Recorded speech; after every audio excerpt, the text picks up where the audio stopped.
Hello students.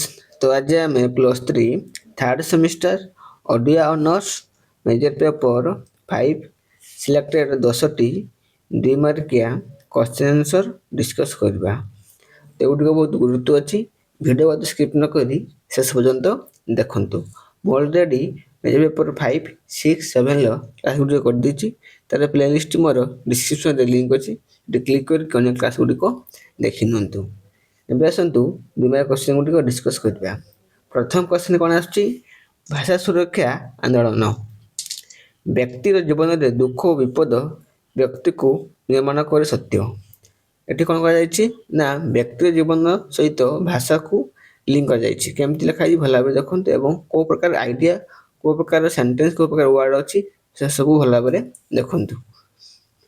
କିନ୍ତୁ ଆତ୍ମସଚେତନ କରାଇବାରେ ସାହାଯ୍ୟ ମଧ୍ୟ କରିଥାଏ।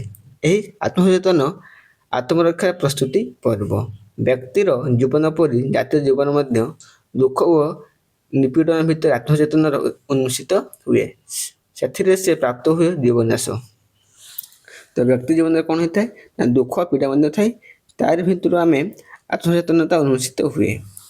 ଏହି ଜୀବନ୍ୟାସର ପ୍ରତୀକ ଭାବେ ଆତ୍ମଗୋପନ କରେ ଭାଷା। ତ ଏଠି କ'ଣ କରାଯାଇଛି ବ୍ୟକ୍ତି ଜୀବନର ଯେଉଁ ଜୀବନ୍ୟାସଟି ପ୍ରତୀକ ଭାବରେ କ'ଣ କରିଥାଏ ନା ଭାଷାକୁ ଆତ୍ମଗୋପନ କରେ। କବି ଏଠୁ ତାର ମେନ୍ ପଏଣ୍ଟ ହେଉଛି ଏଇ ପାଖରୁ। କବି ଲେଖକ ପରି ବୁଦ୍ଧିଜୀବୀମାନେ ମଧ୍ୟ ସଂସ୍କୃତି ସଚେତନା ଓ ଜାତିର ସ୍ୱାଭିମାନ ବଞ୍ଚାଇବା ପାଇଁ ଚେଷ୍ଟା କରନ୍ତି। ଏଇଟା ହେଉଛି ମେନ୍ ଇମ୍ପୋର୍ଟାଣ୍ଟ ସେଣ୍ଟେନ୍ସଟି। ପ୍ରମାଦ ସଂକୁଳ ଓଡ଼ିଆ ଭାଷାକୁ ବଞ୍ଚାଇବା ପାଇଁ ଅଧ୍ୟୟନ ପ୍ରଚେଷ୍ଟା ହିଁ ଭାଷା ସୁରକ୍ଷାର ଆନ୍ଦୋଳନ। ତାର ଇତିହାସ ମଧ୍ୟ ଅଛି। ନେକ୍ସଟ କ୍ୱେଶ୍ଚନ ଯିବା କ୍ୱେଶ୍ଚନ ନମ୍ବର 2 କୁ ଆସିବା।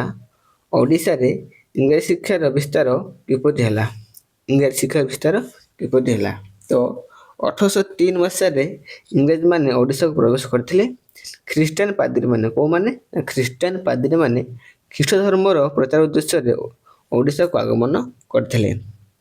ତ ମାଇଣ୍ଡଫୁଲି ଶୁଣନ୍ତୁ, ଆକ୍ଟିଭଲି ଶୁଣନ୍ତୁ, ବୁଝା ପଡ଼ିବ। ଧର୍ମ ପ୍ରଚାର ଓ ଶାସନ କରିବା ସେମାନଙ୍କର ମୁଖ୍ୟ ଉଦ୍ଦେଶ୍ୟ ଥିଲା। ସେ ପ୍ରଥମେ 1811 ଖ୍ରୀଷ୍ଟାବ୍ଦରେ ହୋଲି ବାଇବେଲର ଓଡ଼ିଆ ରୂପାନ୍ତର କରିଥିଲେ। ତ ଏଟା ଗୋଟେ MCQ କ୍ୱେଶ୍ଚନ। ଓକେ। ଶ୍ରୀରାମପୁର ମିଶନାରୀମାନଙ୍କ ଦ୍ୱାରା ଏହି ପ୍ରକାଶିତ ହୋଇଥିଲା।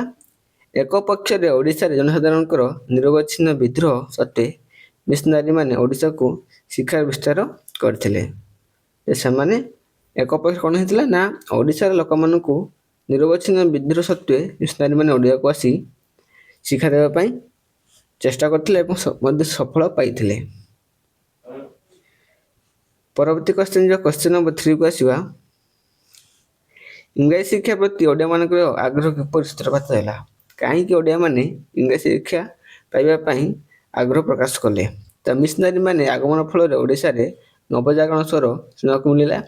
ମିଶନାରୀମାନେ ମୁଦ୍ରଣ ଶିଳ୍ପ ବିକାଶ ଘଟାଇବା ସହ ମୁଦ୍ରିତ ପତ୍ରପତ୍ରିକା ମଧ୍ୟ ଜନସାଧାରଣଙ୍କୁ ଇଂରାଜୀ ଶିକ୍ଷା ପ୍ରତି ଆଗ୍ରହ ସୃଷ୍ଟି କରିଥିଲା। ଆଉ କ'ଣ ନା ଏହି ଶିକ୍ଷାର ବଶବର୍ତ୍ତୀ ହୋଇ ଓଡ଼ିଶାର ଜନସାଧାରଣ ଇଂରାଜୀ ଶିକ୍ଷା ପାଇଁ ମନ ବଳାଇଥିଲେ। କେବଳ ଶିକ୍ଷା ନୁହେଁ, ସାଂସ୍କୃତିକ ଭାବଧାରା, ସାମାଜିକ ପରିବେଷ୍ଟିନି, ସାହିତ୍ୟ ଉତ୍କର୍ଷତା କେବଳ ନବଜାଗରଣ ପାଇଁ ସମ୍ଭବ ହୋଇପାରିଲା। ଓକେ। ଦେନ୍ ନେକ୍ସଟ ଆସିବା ଆଧୁନିକ ସାହିତ୍ୟରେ ଇତିହାସ ଓ ବାସ୍ତବବାଦର ସମନ୍ୱୟ। ଆଧୁନିକ ସାହିତ୍ୟର ଇଂରାଜୀ ସାହିତ୍ୟ ଓ ଇତିହାସକୁ ଅନୁସରଣ କରି ଆଧୁନିକ ଯୁଗରେ ଓଡ଼ିଶାର ଇତିହାସ ପ୍ରତି ଲୋକମାନଙ୍କର ମନ ଆକୃଷ୍ଟ ହୋଇଥିଲା। ଇଂରାଜୀ ସାହିତ୍ୟର ଅନୁସରଣ କରିବା ଓ ଅନୁକରଣ କରିବା ଦ୍ୱାରା ଓଡ଼ିଶାର ସାଂସ୍କୃତିକ ଐତିହ୍ୟ, ପରମ୍ପରା ଓ ଧାର୍ମିକ ଆଚରଣ ମଧ୍ୟ ନୂଆ ରୂପ ଦେଖିବାକୁ ମିଳିଥିଲା। ଇତିହାସ ଓ କିମ୍ବଦନ୍ତୀ ସମ୍ବଳିତ ରଚନା କରି ଓଡ଼ିଆମାନଙ୍କ ମନରେ ବା ପ୍ରାଣରେ ସଚେତନ ସୃଷ୍ଟି କରିବା ଥିଲା ଏହାର ମଧ୍ୟ ଉଦ୍ଦେଶ୍ୟ। ତ ଇତିହାସ ଏବଂ ବାସ୍ତବତା ମଧ୍ୟ ସମନ୍ୱୟ ବୁଝିହେଲା। କିମ୍ବଦନ୍ତୀ ଏବଂ ଇତିହାସରୁ ବାସ୍ତବତା ଆସେ ଏବଂ ଆଧୁନିକ ଇତିହାସଟି ହେଉଛି ଓଡ଼ିଶାର ଇତିହାସ ପ୍ରତି ଲୋକମାନଙ୍କର ମନ ଆକୃଷ୍ଟ ହୋଇଥିଲା। ଇଂରାଜୀ ସାହିତ୍ୟ ଅନୁକରଣ କରିବା ଏବଂ ଅନୁସରଣ କରିବା ଓଡ଼ିଆମାନଙ୍କର ଐତିହାସିକ ପରମ୍ପରା, ଯାହାଫଳରେ ଏଇଟା ଗୋଟେ ନୂଆ ରୂପ ନେଇଥିଲା। ନେକ୍ସଟ କ୍ୱେଶ୍ଚନ ଯିବା ଫକୀରମୋହନ ସାହିତ୍ୟର ଗଣ ଆନ୍ଦୋଳନ।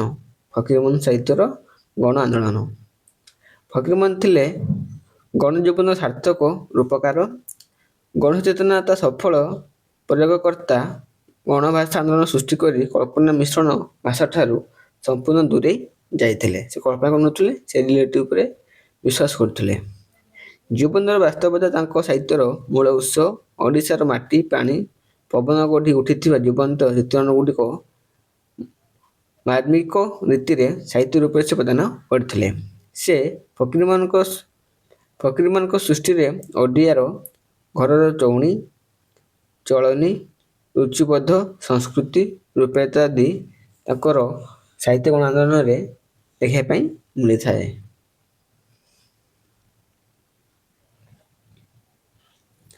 ନେକ୍ସଟ ଯିବା ପ୍ରକୃତି ପ୍ରେମୀ ରାଧାନାଥ ରାୟ। କବି ରାଧାନାଥ ଥିଲେ ପ୍ରକୃତିର ଉପାସକ। ପ୍ରାକ୍ତନ ପ୍ରକୃତିର ନୂତନ ସୌନ୍ଦର୍ଯ୍ୟ ଆବିର୍ଭାବ କରିଥିଲେ। ତାଙ୍କ ପୂର୍ବର କବିମାନଙ୍କ କୃତିର ପ୍ରକୃତି ସ୍ଥାନ ପାଇଥିଲା ସତ୍ୟ, ମାତ୍ର ରାଧାନାଥ ହେଉଛନ୍ତି ପ୍ରଥମ କବି ଯିଏକି ପ୍ରକୃତିର ମାନବୀୟ ଭାବସତ୍ତ୍ୱକୁ ମଧ୍ୟ ଆରୋପ କରିପାରିଥିଲେ। ତାଙ୍କ ସୃଷ୍ଟିର ଜଡ଼ ପ୍ରକୃତି ଜୀବନ୍ତ ହୋଇ ଉଠିଛି। ରାଧାନାଥଙ୍କ ପ୍ରକୃତି ବର୍ଣ୍ଣନାରେ ମାନବୀୟ ଅବଦାନ ପରିସ୍ଫୁଟନୀୟ। ନେକ୍ସଟ କ୍ୱେଶ୍ଚନ କ'ଣ ଆସୁଛି? ବାବାଜୀ ନାଟକର ସ୍ୱରୂପରେ ନାଟ୍ୟଦର୍ପଣ କ'ଣ କରିଛି? ନାଟକମିତ ନାଟୟତି ବିଚିତ୍ରଂ ରଞ୍ଜନା ପ୍ରବେଶ ସଭ୍ୟାନାଂ ହୃଦ୍ୟାଂ ନଭେତିତ ନାଟକମ୍। ତ ଏଥିରେ କ'ଣ କରାଯାଇଛି ନା ବିଚିତ୍ର ରଞ୍ଜନା କଳା ମାଧ୍ୟମରେ ଦର୍ଶକମାନଙ୍କୁ ମୁଗ୍ଧ କରିବା ନାଟକର ପ୍ରାଧାନ୍ୟ ଯୋଗ୍ୟତା ଥିଲା।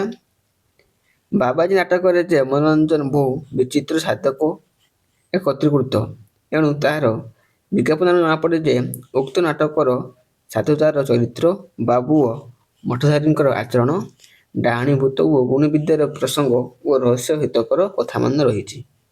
ଓକେ, ଦେନ୍ ନେକ୍ସଟ ଆସିବା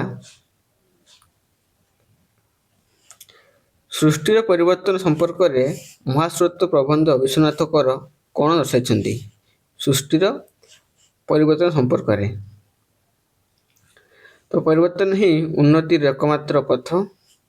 ପରିବର୍ତ୍ତନ ସୃଷ୍ଟିର ସ୍ୱାଭାବିକ ଅବସ୍ଥା। କାଳସ୍ରୋତ ପ୍ରବର୍ତ୍ତିତ ପରିବର୍ତ୍ତନ ବିରୋଧରେ ଯେ ଚିତ୍କାର କରେ ସେ ମୂର୍ଖ। ପରିବର୍ତ୍ତନ ହିଁ ତୁମ୍ଭର ଲକ୍ଷ୍ୟ, ପରିବର୍ତ୍ତନ ହିଁ ତୁମ୍ଭର ଆଦି ଅନ୍ତ ଏ ତୁମର ଶତ୍ରୁ ନୁହେଁ, ବିଶ୍ୱେଶ୍ୱରଙ୍କର ପ୍ରେରିତ ପରମ ବନ୍ଧୁ। ତ ସୃଷ୍ଟିର ପରିବର୍ତ୍ତନ ସମ୍ପର୍କରେ ବିଶ୍ୱନାଥ କଳ କ'ଣ କହିଲେ ଯେ ପରିବର୍ତ୍ତନ ହିଁ ତମର ଲକ୍ଷ୍ୟ, ପରିବର୍ତ୍ତନ ହିଁ ତମର ଆଦି, ତମର ଅନ୍ତ, ଏହା ବିଶ୍ୱେଶ୍ୱରଙ୍କର ପ୍ରେରିତ ପରମ ବନ୍ଧୁ। ପରବର୍ତ୍ତୀ କ୍ୱେଶ୍ଚନକୁ ଆସିବା ଉତ୍କଳ ଦୀପିକା। 1866 ମସିହାରେ ଓଡ଼ିଆମାନଙ୍କ ଉଦ୍ୟମରେ କଟକ ପ୍ରିଣ୍ଟିଂ କମ୍ପାନୀ ଦ୍ୱାରା ଉତ୍କଳ ଦୀପିକା ପ୍ରକାଶିତ ପାଇଥିଲା। ଏହି ପତ୍ରିକାର ସମ୍ପାଦକ ଥିଲେ କବିବର ଗୌରୀଶଙ୍କର ରାୟ। ନଅଙ୍କ ଦୁର୍ଭିକ୍ଷରେ ବିପନ୍ନ ଲୋକମାନଙ୍କ ଦୁରବସ୍ଥା ପ୍ରତ୍ୟକ୍ଷଦର୍ଶୀ ବିବରଣୀ ପ୍ରକାଶ କରି ପତ୍ରିକା ଜରିଆରେ ଉଚ୍ଚ ପାହ୍ୟା ଅଫିସରଙ୍କ ଦୃଷ୍ଟି ଆକର୍ଷଣ କରିଥିଲେ। ଓଡ଼ିଶାର ସାମାଜିକ, ରାଜନୈତିକ ଏବଂ ଅର୍ଥନୈତିକ ବାସ୍ତବ ଚିତ୍ର ପ୍ରକାଶ ମଧ୍ୟ ପାଇଥିଲା। ଓଡ଼ିଆ ଭାଷାଭାଷୀ ଅଞ୍ଚଳରେ ଏକତ୍ରୀକରଣ ଓ ସ୍ୱତନ୍ତ୍ର ଓଡ଼ିଶା ପ୍ରଦେଶ ଗଠନ ପାଇଁ ଏହା ଗୁରୁତ୍ୱପୂର୍ଣ୍ଣ ଥିଲା। ଓଡ଼ିଆ ଭାଷାର ସ୍ୱତନ୍ତ୍ର ରକ୍ଷା କରିବା ପାଇଁ ଗୌରୀଶଙ୍କର ରାୟ ଏହି ପତ୍ରିକା ମାଧ୍ୟମରେ ଚେଷ୍ଟା କରିଥିଲେ। ଯେମିତି ଓଡ଼ିଆ ଭାଷା ସ୍ୱତନ୍ତ୍ର ରକ୍ଷା ପାଉ, ସେଥିପାଇଁ ଗୌରୀଶଙ୍କର ରାୟ ଚେଷ୍ଟା କରିଥିଲେ। 1866 ମସିହାରେ ଓଡ଼ିଆମାନଙ୍କ ଉଦ୍ୟମରେ କଟକଠାରେ ପ୍ରଥମେ ପ୍ରିଣ୍ଟିଂ କମ୍ପାନୀ ଉତ୍କଳ ଦୀପିକା ପ୍ରକାଶିତ ହୋଇଥିଲା। ଓକେ, ନେକ୍ସଟ ଆସିବା କୀଚକବଧ। ନେକ୍ସଟ କ'ଣ ଆସୁଛି? କୀଚକବଧ। କୀଚକବଧ କାବ୍ୟର କଥାବସ୍ତୁ କବି ମହାଭାରତ ବିରାଟ ପୂର୍ବରୁ ଆହରଣ କରିଛନ୍ତି। ଏହି କାବ୍ୟଟି 7ଗୋଟି ସର୍ଗରେ ରଚିତ ଅଛି। କପଟ ପଶାରେ ହାରି ପାଣ୍ଡବମାନେ ଅଜ୍ଞାତରେ ଯାଇ ବିରାଟ ରାଜାଙ୍କ ପାଖରେ ଛଦ୍ମବେଶରେ ରହିଥିଲେ। ବିରାଟ ରାଜାଙ୍କ ଶାଳକ କୀଚକର ପାପଦୃଷ୍ଟି ଦ୍ରୌପଦୀଙ୍କ ଉପରେ ପଡ଼ିଥିଲା। ସତୀ ଦ୍ରୌପଦୀଙ୍କୁ ଉପଭୋଗ କରିବା ପୂର୍ବରୁ ଭୀମଙ୍କ ଦ୍ୱାରା ଅଜ୍ଞାତରେ ମୃତ୍ୟୁବରଣ ମଧ୍ୟ ସେ କରିଥିଲେ। ଏଥିରେ ବର୍ଣ୍ଣନା ବିଳାସ, ପ୍ରକୃତି ବର୍ଣ୍ଣନା, ରୂପ ବର୍ଣ୍ଣନା, ବସନ୍ତ ଉତ୍ସବ କାଳୀନ ନୌକା ବାହିନୀର ବର୍ଣ୍ଣନା ଉଚ୍ଚକୋଟୀର ମଧ୍ୟ ହୋଇଥିଲା। ତ ଏହା ଥିଲା ଆପଣଙ୍କର ମେଜର ପେପର 5ରେ ସିଲେକ୍ଟେଡ୍ 10ଟି 2 ମାର୍କିଆ କ୍ୱେଶ୍ଚନ୍। ତ ମୁଁ ଡିସ୍କସ୍ କଲି। ଆଜି ଏ କ୍ଲାସ୍ ଯଦି ଚାହୁଁଛନ୍ତି PDF ପାଇବା ପାଇଁ ତେବେ ନିଶ୍ଚିତ ରୂପରେ ମୋ ଟେଲିଗ୍ରାମ ଗ୍ରୁପରେ ଏଠି ଯାଆନ୍ତୁ, ଯାହାଫଳରେ କ୍ଲାସ୍ର PDF ପାଇପାରିବ। Thank you all.